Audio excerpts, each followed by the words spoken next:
Andy Birch, thank you for joining me today, buddy. I want to talk to you about Realcomm 2025, an event I've gone to previously, really one of the biggest shows in commercial real estate that we have. You were just there, and if it's all right with you, I'd like to ask you a couple of quick questions about your experience and what you've witnessed at Realcomm 2025. How does that sound? Sounds great, Nick. Sounds great. Wonderful. Good I to want to speak to dive you. right into this.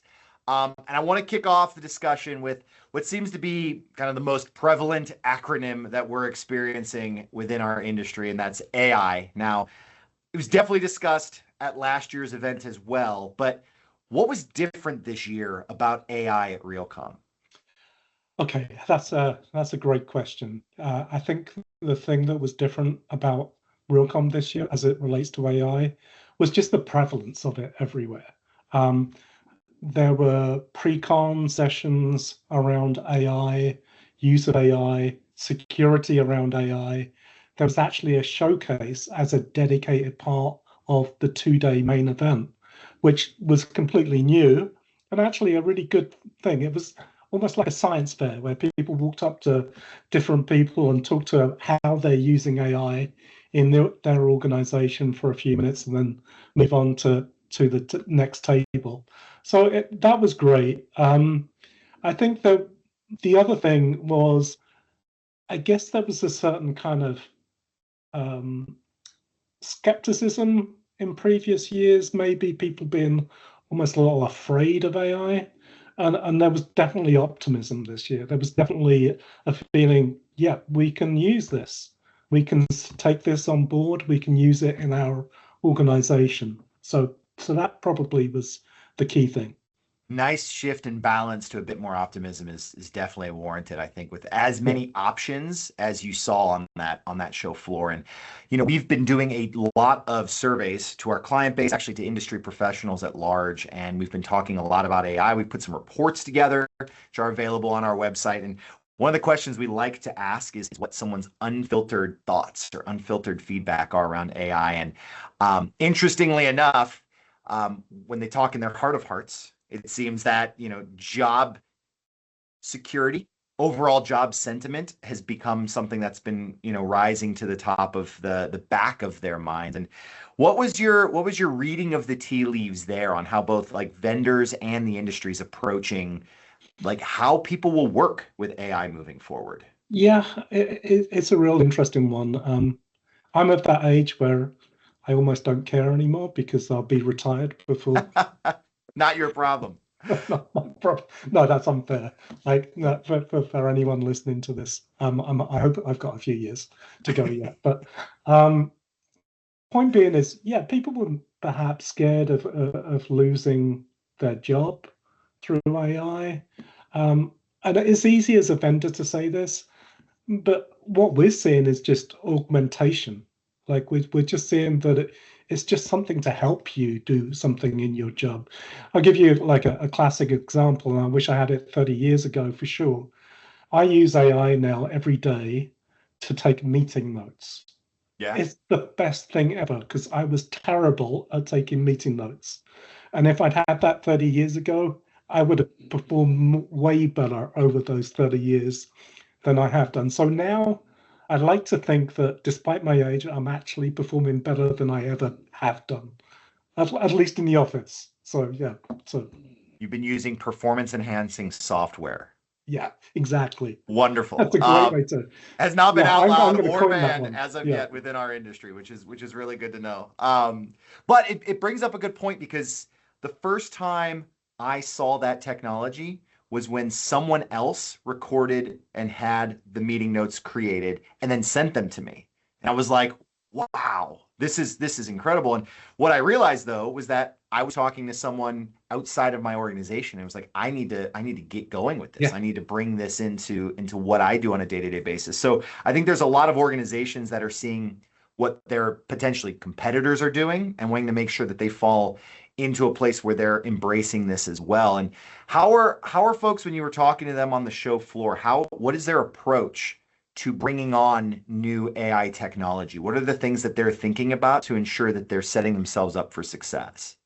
well, the smart ones are looking at it. like any other software technology, right? They're looking at it from the perspective of it's not the end result, it's just simply the means to Hmm. help them improve the performance of their organization. So they're looking at it in the smart way, which is to assess, well, what are my business challenges? Can AI help me in those areas? Does it integrate with my existing technology stack? Um, are there any kind of use cases out there already? What's the ROI for me using it? Should I, is there justification for me bringing it on board? So I think just following that kind of standard approach to buying really any software solution is the smart approach for people until to fully evaluate it. You need a couple of things in your organization. You shouldn't be just doing this alone. You should have like an AI exec champion, etc within the organization. You need to understand perhaps some of the uh, impact of AI around do I need to deal with kind of ethics, bias, that kind of thing? Do I have a framework for my organization around security and privacy of my data, etc.? But those are just part of that overall kind of buyer's guide. And honestly, if anyone's interested in that, um, shoot us a note. I could send you something today to give you a document that you could follow. Absolutely. We have a buyer's guide spotting fact versus fiction, which I believe you're alluding to, Andy, and love to put that in the hands of folks because I think there is a distinction between having an AI solution that you see that you might be able to draw value from. Your example is actually a really good one, like a note-taking app that is kind of a standalone piece, but then also what can you then do with that, right? Yeah. How can it then integrate with maybe your calendar based on what some of the action items were to set up a new meeting, or how do those notes translate into future action items within your project management system? And what we've been doing at MRI is finding the best ways to make AI work within systems that you already have in place. In particular, property management, which is something that we've been really leaning into quite a bit here at MRI Software too. Speaking of MRI software, Realcomm was also pretty exciting because our CEO, Patrick Galani, got a Lifetime Achievement Award at Realcomm, which was pretty exciting for us, also very exciting for him and the way that he's helped shape kind of the future, the past, present, and now future of commercial real estate. Um, I'd be remiss if I didn't ask you what were some of the things that MRI Software was talking about at the booth and within the show floor. Let me just reflect on Pat for a second because I think what's really important to say there is, what does a lifetime achievement mean? What did he do to get that award? And um, you know, uh, it was back 10 years ago, 2015, Realcomm actually, where pretty much this kind of latest chapter really started because Pat actually talked on stage about this concept of being open and connected. And he talked about this need for real estate to really have this view that it's not about you having to adopt a specific software stack and only use that stack. It's about the fact that as an organization, you need to buy the solutions that make sense for your business and the sector you're in, whether it's, retail, industrial, office, whatever it may be, and bring together the solutions that you need to kind of optimize the performance of your business. With that in mind, one of the things that's actually happened since then is since 10 years ago, people, back then, people were only using what, maybe a dozen different applications that were in the cloud or whatever. Now, Mm. the average enterprise organization uses over 100.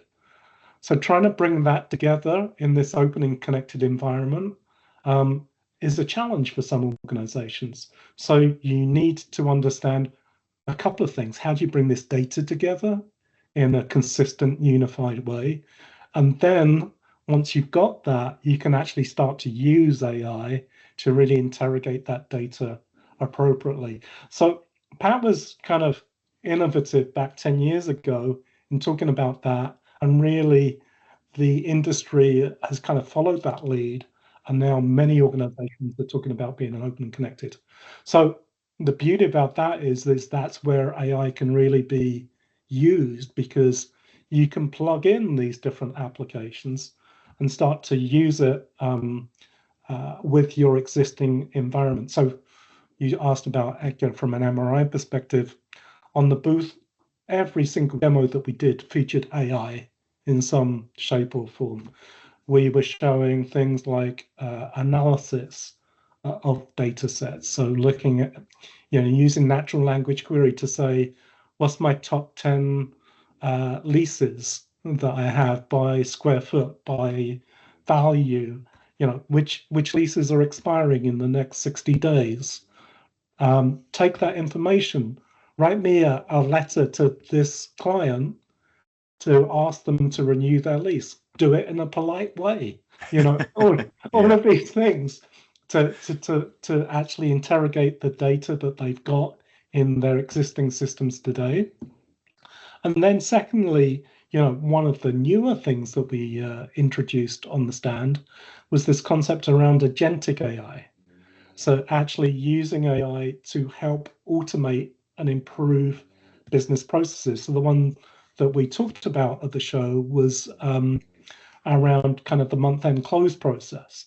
So showing how you could run this reconciliation process to run through key reports to support, reconciliation report, journal report, etc., and then analyze the results of that to look for any inconsistencies, any variances, and then use AI to actually fix that by processing a journal or whatever it might be in order to help someone effectively speed up that month-end close.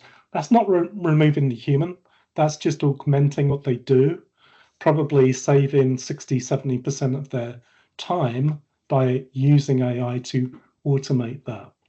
And it makes it easier for anybody within the organization, like user access roles, of course, permitting, to be able to, with that natural language, to be able to find the answers to those questions without having to be an operational or technical wizard when it comes to leveraging software and spreadsheets, right? Like, Yeah, I think one of the examples we use when we type in at the show floor is like, who owes me money? yeah. Question mark, right? And then we get the results right back. It could not be a simpler way to get your information without having to give a model certain parameters or know how to write code or be able to do certain, filter criteria to make sure you get the answer that you need. And it's more than just that. The key thing is we know that people are struggling with kind of recruitment of staff, etc. There's this churn going on in North America around kind of people losing CPAs in their organization, etc. Yeah. So, you've got someone that's actually challenged with having to do more um, with the time, with less time. And essentially, this is where AI can help them, both in terms of speed up some of those processes, like I mentioned, but also it's like, you know, maybe you actually use certain applications every day. You're fine, you know them.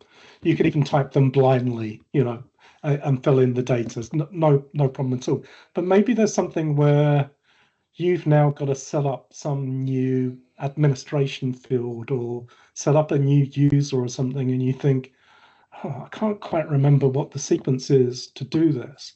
You can ask AI now how to do that, and it will Yeah. find information to say, well, these are the steps you take. Actually, better than that, we've got this little video that walks you through that I've just found. And so, in the same way as you search for information on the internet, and you might be using something like Chat GPT or something to say, how do I do this? You can do that within the software as well now.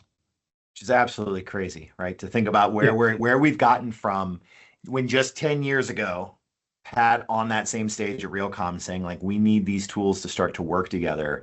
And now they've not only become a reality over the last 10 years, but the way that they've just completely exponentially risen and grown is a sight to behold, which is pretty exciting stuff. And Andy, I know you want to continue to see this stuff. I know you're not going to retire within the next year.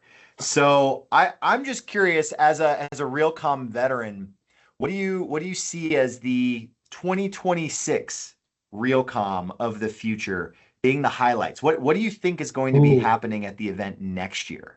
I might like just step over to Chat GPT and ask that question. Um, it's a good question. What do I see? I see much more use. I see generative AI being mainstream. Mm, People would just have that as part of their applications to use to kind of ask questions and avoid the need to create a new dashboard or whatever. They can just ask a question in natural language and get back the response. So that's one thing. Second thing is really much kind of more use of agentic AI. We're going to see that take actions. Um, and what I think there will be interesting is that, yes, like I said, we've already launched it in our own product to follow through a process. But I think what we're seeing is agentic AI helped to create workflows across solutions. So we'll be working with partners. You know, we've got this extensive partner network, as you know. We start to talk about this with our partners to say, hey, when we want to take this bit of information, then validate it in your application, then maybe we'll take it from there and put it into another partner application. We want to run this agentic AI, obviously following all of the security protocols, but actually do this process to end up with that kind of automation of that workflow on behalf of our mutual client. I think that will be a wonderful thing to see next year. yeah, I also hope that we'll actually see these best practices start to form where, Yeah. you don't need to show people how to create these dashboards. They're going to be so easy to do on your own, but it becomes what are the problems that people are solving and how are they approaching it? And I think that's a much better discussion than having sessions and having presentations that are just getting into the technical of how to do something. It's an industry at large talking about how to better I operate. I think that's a really good point. I think that the sun panels are really educational, engaging, fun to be part of. But I think some actual more kind of lab type sessions where people can get hands on, actually see this Yeah. in real time, I think will be really helpful. So yeah, that would be good. Lovely. Well, Andy, I'm sure we'll see you at Realcomm 2026. I hope Um, so. but I appreciate you chatting with us today about Realcomm 2025. Appreciate all your insights. Thank you as always for your time, and we'll chat soon. Yeah, thanks very much, Nick. Good Take to care. talk.